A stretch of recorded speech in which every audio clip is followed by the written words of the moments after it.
रहमानिर्रहीम। तो आज का ब्लॉग मैं स्टार्ट कर रही हूँ शुरू अल्लाह के नाम से, जो बड़ा मेहरबान नहायत रहम वाला है। हमेशा सलाम करती हूँ मैं, बट मैं सोची आज सबसे बातें करती हूँ, सलाम भी मैं करूँगी आप सबसे।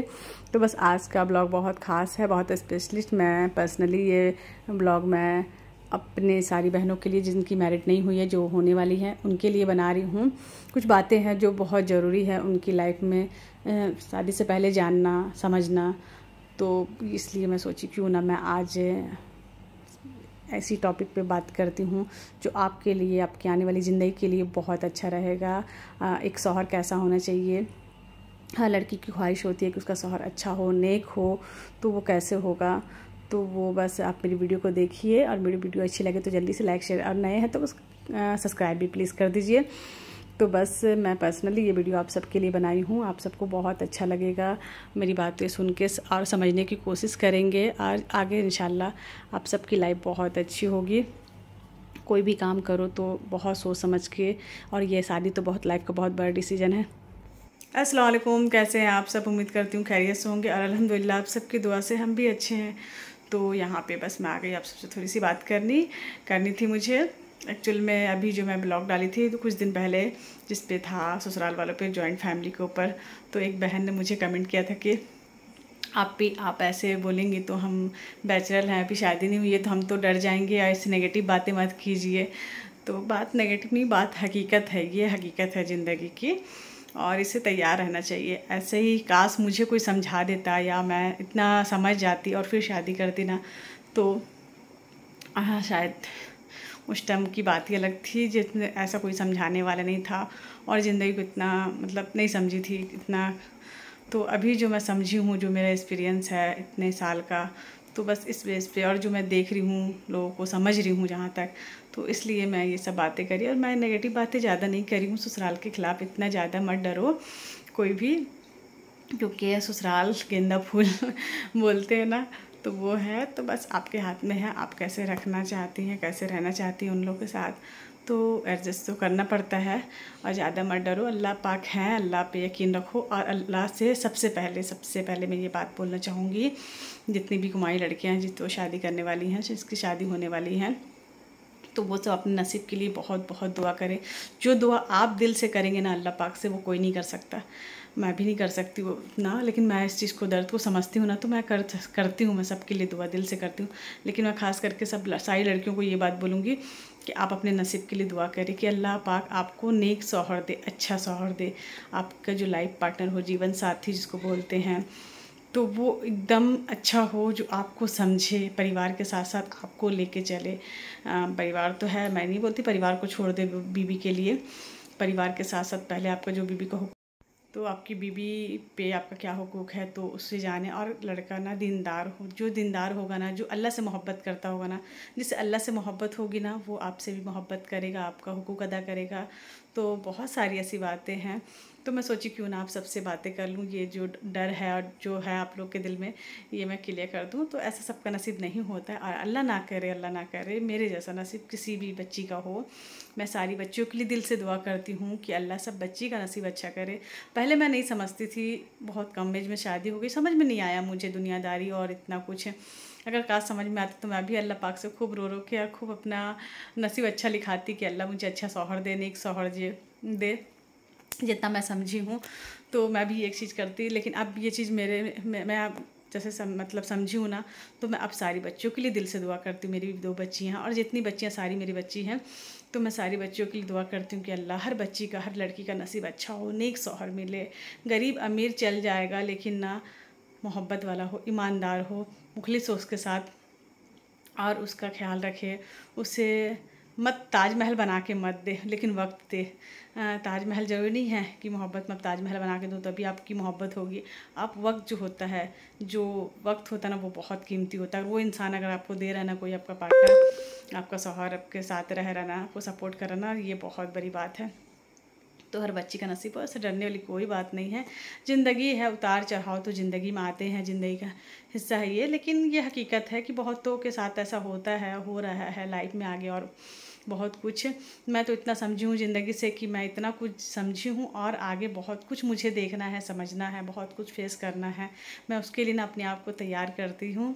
और अपने आप खुद से बातें करती हूँ, सोचती हूँ या अल्लाह मुझे हिम्मत दे, मुझे हिम्मत दे, मुझे बहुत कुछ देखना है, इतना स्ट्रांग बना दे, मेरे दिल को इतना पत्थर बना दे कि मैं सब बर्दाश्त कर सकूँ। नहीं, मुझे टूटने ना दे अल्लाह पाक, मुझे टूटने मत देना, बस मुझे हिम्मत देते रहना। और मैं इस चीज़ के लिए तो मैं सब दिल से दुआ करती हूँ अल्लाह पाक से। जितनी बार नमाज़ पढ़ती हूँ, दुआ के लिए हाथ उठता ना, तो ये दुआ मेरा रहता है कि अल्लाह पाक हर बच्ची का नसीब अच्छा हो और अपने नसीब के लिए दुआ करें। और शादी लव मैरिज हो या अरेंज मैरिज हो, अरेंज मैरिज भी हो तो एक बार एटलीस्ट बात कर लें, एक दूसरे को थोड़ा सा समझ लें। अब बात करने का मतलब ये नहीं कि बाबू सोना करें, बाबू सोना नहीं करने का है, मालूम, बाबू सोना 4 दिन में उतर जाता है। अब बात करें ना तो एक दूसरे को समझें, एक दूसरे को की खूबी कमी को समझें, क्या इसके अंदर अच्छाई है, क्या बुराई है, इसके साथ मेरी लाइफ आगे अच्छी रहेगी, इसका मिजाज कैसा है, नेचर कैसा है, अखलाक कैसा है, नमाज़ पढ़ता है, नमाजी है कि नहीं है, अल्लाह से मोहब्बत है कि नहीं है, एक दूसरे ये सब चीज़ें जो होती है ना, मेन चीज़ें, ये चीज़ को समझना पड़ेगा। मेरा सपोर्ट करेगा, मेरा साथ देगा। और एक बात है, हाँ, कि मेरे साथ कैसा रहेगा, तो वो सब चीज़ें हैं, कुछ चीज़ें जो समझना ज़रूरी है। आगे चल के आप लाइफ में कुछ करना चाहती, बनना चाहते, आगे अपनी एजुकेशन और आगे करना चाहती हैं, या कुछ सीखना है, कुछ करना है, तो इस सब चीज़ में आपको आपका पार्टनर सपोर्ट करेगा या नहीं करेगा, तो ये सब चीज़ें ना क्लियर करनी चाहिए। लेकिन आजकल क्या लोग बात करते हैं, तो बाबू सोना, बाबू ने खाना खाया नहीं खाया, बस यही चलता है, तो ये सब ना करें। मेन मकसद है शादी। और शादी के बाद जो होता है ना लाइफ, शादी करना बहुत ईजिली है, कोई भी कर लेता है, लेकिन निभाना मुश्किल है, उस रिश्ते को ना निभाना बहुत ही मुश्किल है, बहुत टफ है।